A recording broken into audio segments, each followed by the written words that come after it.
Hello, everyone. Welcome back to Fandom United. My name is Gio, and this is news recap for August 6th. Basically, I give you some news stories that I find interesting in the world of Hollywood and the world of movies and give you my opinion on it. And I would love to hear your guys' feedback as well. We got some DC talk, some surprising updates on sequels like Real Steel and Chronicle. Remember those movies? As well as early reactions to Ryan Reynolds' upcoming video game movie Free Guy. And we're actually going to start there. Early word, very positive for Ryan Reynolds' Free Guy. Here's what the internet had to say. I got a couple reactions for you. We're going to start with Mike Reyes over at Cinema Blend. And he says it is a level up from the competition, providing boss level thrills and replayable joy during a summer season that could definitely use the boost. I agree with you, Mike, as far as the summer season using a boost. I have not seen Free Guy yet, but after these reactions, I think I'm inclined to go watch it. Next one comes from Pete Hammond at Deadline. He says director Sean Levy really makes this all pop on screen while never letting the frenetic action overpower the true heart and populism in this tale. Next one is from Yolanda Machado from Nerdist. She says, while the array of cameos and Easter eggs is definitely present, the movie is enjoyable and wildly entertaining, and it has subtle messages about being unique, creative, and even choosing artistry over money. Gasp. Okay. And last one comes from Aaron Newith from We Live Entertainment. He says, fortunately, thanks to multiple winning performances, including a very affable Ryan Reynolds, once Free Guy gets going, it's able to forge its own path and, for the most part, deliver a good amount of fun. There you have it. In case you guys were on the fence, hopefully this gets you over and you're able to check out Free Guy. Last year, pre pandemic, I had Free Guy at number three at my most anticipated. I don't know, Ryan Reynolds, Taika, video game along the lines of Grand Theft Auto. But the pandemic and delaying has pushed it down my list. But I'm still going to check it out. And I think it would be a fun watch, a good investment, especially with the summer box office season not being the best in recent years for whatever reasons that is. So there you have it. Let me know your thoughts. What do you think? You going to watch Free Guy? Let me know. And let's move on to James Gunn. The Suicide Squad released yesterday, August 5th. I saw it for a third time with friends. I enjoyed it as much as I did the last two times. And the Hollywood Reporter, excuse me, did a piece on James Gunn. The whole journey from the time Marvel let him go up until when he decided to make the Suicide Squad to present day. It's a very lengthy piece, but you guys know how I do on this channel. I'm not going to read it word for word. I'm going to give you the big takeaways, what I took away from this article. And here it is. We're going to start with the original pitch of the Suicide Squad had a little bit darker of an ending. If anybody has seen the movie, it's not as dark, but it could have easily gone that way given, the whole concept of the Suicide Squad. Moving on, James Gunn, he had a vision for writing characters for actors with very little to no opportunity, as in he wanted to give a chance to a young actor or actress or somebody with very little, previous work in Hollywood.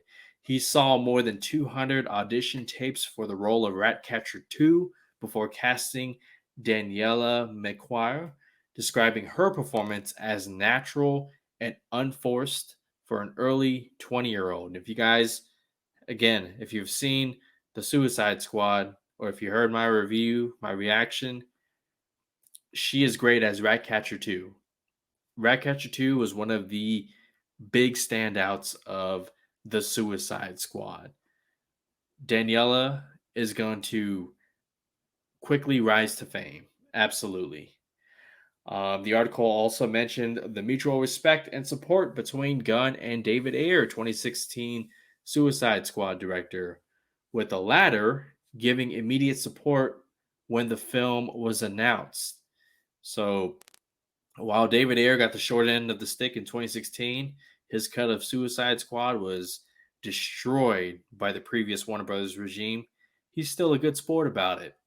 And so that right there is a lesson to take in that there's no need for tribalism. You don't have to, no, I'm team David Ayer and screw you, James Gunn. The two filmmakers, they support each other, and we as fans should support that because we're all on the same team. We all love DC, blah, blah, blah, blah, blah.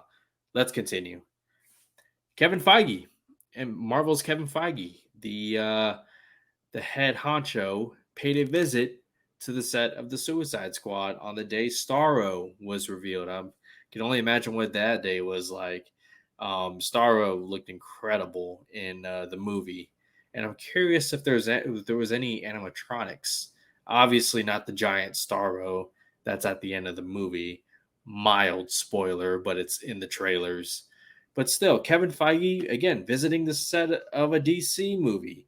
Okay, it's not like he's trying to steal secrets. They don't need it. Okay, they're doing their own thing. But it's both sides supporting each other. What's that saying? A rising tide raises all ships. Moving on. Apparently, according to James Gunn, the term DCEU, as in DC Extended Universe, is still used internally among the studios. Their focus remains on having a balance of connected films like the Suicide Squad and the upcoming HBO Max series Peacemaker, starring John Cena. Very much looking forward to that, especially after seeing the Suicide Squad. But they also want to balance between connected films and standalone films like Joker. Speaking of which, hopefully we get some announcements at DC Fandom that, along with the Joker 2, you're going to do other DC Black films as in standalone movies that you can really allow the artists to create art. So hopefully in 2 months we get to have more announcements on that front. James Gunn also talked about Margot Robbie, Harley Quinn, possibly his favorite actor he's ever worked with, probably ever. The actress also performed the lock and key moment with her foot. If you've seen the movie again, that was all Margot Robbie, all by herself. So Margot Robbie, hey, she's not afraid to do some of her own stunts. She loves playing Harley Quinn. James Gunn loves working with Margot Robbie. Hopefully, there's a collaboration in the future. I mean, in my opinion, I'd be open to seeing it. And lastly, James Gunn talked about the Peacemaker series. Will be a no holds barred, similar to the Suicide Squad, but will also be quieter in some ways. The main storyline will last for one season, but Gunn doesn't rule out a second season. My eyes are on the Peacemaker series in January. Okay, I mean, on one hand, I understand why Warner Brothers, fast tracked it, greenlit it just like that. You have James Gunn for only a short amount of time. You get whatever you can out of him. But after seeing the Suicide Squad, now I really understand why they decided to give John Cena's Peacemaker his own series, and I can't wait to see that. You guys let me know your thoughts on the big takeaways from the article. I do recommend reading it. It's very detailed, informative, but I'm just giving you the highlights of that article. Let's move on to another DC topic. This one is a rumor. Take it with a grain of salt. It involves the Flash movie. If you don't want to know the timestamps below, you can jump ahead. So let's get to it. According to the Direct can exclusively report that this other Barry Allen will serve as a primary villain in the movie, acting as a Dark Flash antagonist to the displaced Barry Allen. So there's going to be two Barry Allens, guys. What? Two Ezra Millers? I don't. Let's finish. According to our sources, elements of this plot line will be heavily inspired by the Flashpoint comic storyline and the villainous Reverse Flash. Okay, again, it's a rumor. Take it with a grain of salt. But why the hell not give us Reverse Flash? I don't know if I mean, I get it. In the comics, there were two multiple Barry Allens, okay, and there was evil version variants, but I would have preferred Reverse Flash. Maybe they still go that now. If the rumor is true, they probably won't. But like, why not Reverse Flash? I don't know. It's just, and I've seen set photos. I've seen what the other Barry Allen looks like. I don't know. See, I love DC, guys. I love DC. I support it, but I don't know about this. But then again, it's just a rumor. I mean, it worked in Logan with Logan pretty much taking on an evil version of himself, X 22, 23. Somebody help me out. It was an evil version of Wolverine and Logan, but that's because it was Hugh Jackman. Hugh Jackman is like top 3 when you think about comic book movie performances, actor to character. I don't know if Ezra Miller has earned that. I mean, yeah, I loved him in Zack Snyder's Justice League much better. I don't know. I mean, I would have preferred a Reverse Flash, but that's just my opinion. You guys let me know what you think based on the rumor. But let's move forward. Let's get to some exciting updates on sequels we thought never could happen. It's too late. Apparently not. Let's start with Chronicle. Remember Chronicle? Dane DeHaan, Michael B. Jordan, found footage, kids who got powers, and Dane DeHaan went crazy and killed Michael B. Jordan. And then his cousin, the character's name was Andrew, had to take him down. I just spoiled. It's been 10 years, almost 10 years. If you haven't seen it, whatever. But according to the producer of Chronicle, a sequel is still in development. Here's what he had to say. Chronicle was literally the best return on investment any of my movies ever made. Chronicle we did for 12 million and it grossed 126 million worldwide. God, why didn't they do a sequel? Then it had a huge afterlife in syndication. It's one of the most financially successful movies in my stable. We're working on Chronicle 2 right now, and I think it's going to be great. We're working on it at Fox 20th Century Studios.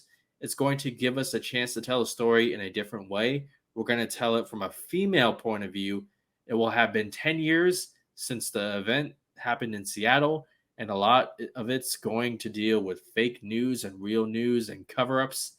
More interestingly, excuse me, it's the next generation getting these powers that are corruptive.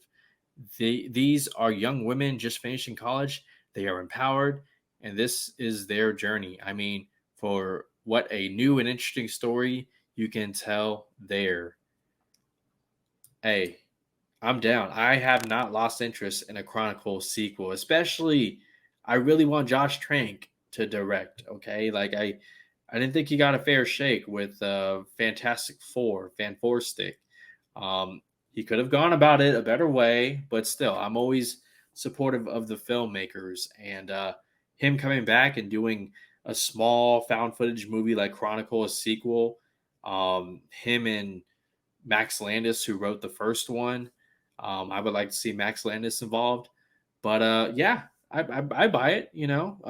This one could be female centered. Why not? Why not female centered? And it could be a very. I don't know if it would be even darker than the first one. That first one got pretty dark, but I'd be interested. Let me know what you guys think. You down for Chronicle 2? Let me know your thoughts. What about Real Steel? Do you want to see a sequel to Real Steel, Hugh Jackman's Rock'em Sock'em Robots? According to director Sean Levy, who's directing upcoming Free Guy, Ryan Reynolds' Free Guy, this is what he had to say. It is amazing how streaming gives people an opportunity to rediscover things. Obviously, it happened with Cobra Kai and what happened to them when they moved from YouTube to Netflix. When Real Steel was on Netflix in 2020, it was in the top trending titles. It really showed us, oh, wait, that audience is still there. And maybe we can even grow it. Hugh and I we have seen each other recently, and I'm not going to lie and say it didn't come up. Okay. It is remarkable how frequently this question gets asked. It had died, and while it's not in active development right now, these are the kind of itches that Hugh and I are feeling more intensely and might need to scratch. What's been interesting is we're approaching 10 years since Real Steel came out. The fan love has not won. It and it's been this constant reminder to Hugh and I that, oh wait a second, that movie had something special in it, and maybe we should revisit those characters in that world. So anything is possible. Hmm. I don't know where they would go with the Real Steel 2, but I don't care because that first movie was such a fun time. I mean, Hugh Jackman as a former boxer who, tries to make his living betting on robots fighting, and then the his son and the connection, the heart of the movie between it was very much in line with Rocky, the first Rocky movie. So, hey, I wouldn't mind a Real Steel sequel. I don't know where they would go, like I said.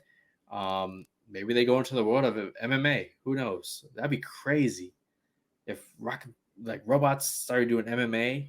Jeez, man. But yeah, so never say never with Real Steel 2. It can happen. And I think if Sean Levy and Hugh Jackman are still interested to this day, why not? Let me know your thoughts. And our last topic here, talk about Batman, the audio adventures, is coming to HBO Max this fall. The streamer is attempting to expand its podcasting efforts. And the details I have in my notes, the podcast series is a comedic take on Batman, inspired by Batman, the animated series, and Batman 66. The voice cast includes Jeffrey Wright as Batman, pictured to you on the far left, Rosario Dawson as Catwoman, and John Leguizamo as Riddler. Also reportedly a part of the cast is Jason Sudeikis and Seth Meyers. And I have a quote here from an HBO Max executive that reads, "It's really about reaching customers in a different format where they can engage with us, whether it's in their home, on the treadmill, on their commute. It isn't about driving mobile specifically, it's really about storytelling. If we want to bring the consumers a story in an audio format, and ideally more stories and audio formats in the future, and allow them to choose when and how to engage with it." And I am so down for this. I love what they're doing, giving us audio stories on HBO Max as well as audio stories on Spotify. Like, I'm going to start working next week, and it's going to be a 45-minute commute to and from work each way.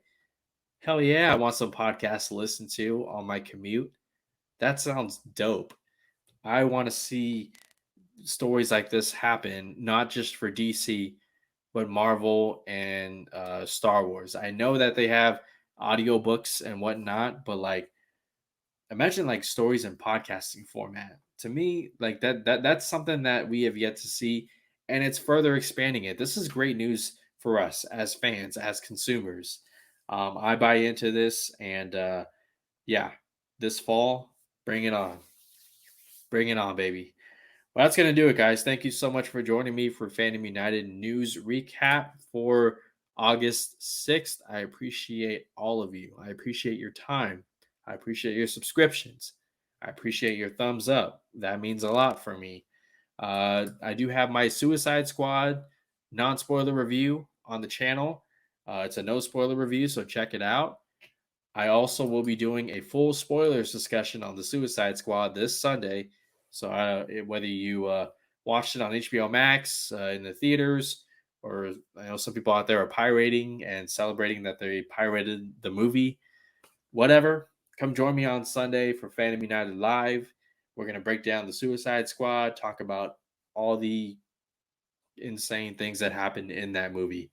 But thanks again, guys. I hope all of you have a great weekend.